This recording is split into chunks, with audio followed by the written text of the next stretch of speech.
YouTube, it's me, Bobcat1939, and I'm here today to talk to you about my E3 predictions. So for the last few years, I've done E3 related videos because, well, I like video games. They've been a huge part of my life over the years, and I just really love them, and I'll probably make a video one day explaining why video games are such a huge part of my life. But I want to try and keep this short, so with E3 fastly approaching, seriously, in less than a month, here's a quick list of the things that we're going to see. The PS4 and the Xbox 720 Infinite Xbox. We're going to get the prices for these, which are going to be in the $600, £400 range. We know they're going to be expensive, and we know they're going to be good. But what will these consoles be focusing on? That is the big question. Will they be focusing on games? No. Will they be focusing on new ways to experience gaming? That's what they'll tell you. But what do they really mean by this?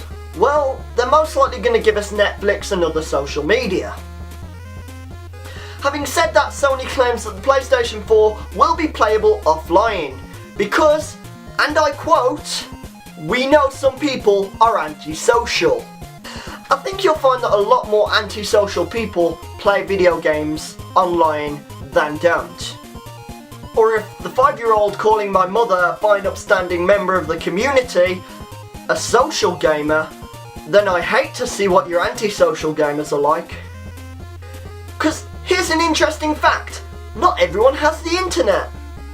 Who knew? And even those who do have an internet connection, like me, sometimes just prefer to have their friends over to play video games in person.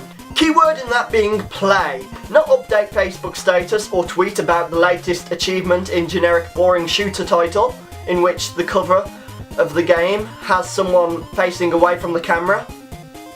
It'll be interesting also to see what Microsoft has to offer in the social gaming department that isn't a happy family sitting on the couch asking their console what the weather's like or if it can make them a cup of tea. Although if it can do that, then move over PlayStation 4 because I want a console that can dispense hot beverages. At least more than I do one that doesn't play second-hand games, making it impossible to sell off games you completed in 3 hours because it was basically 3 hours of cutscenes.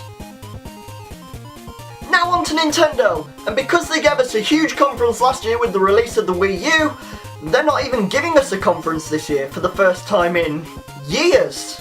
But, you know, as long as they can squeeze a bit more money out of the bloodied corpses of Mario and Link, then we know they're doing their job.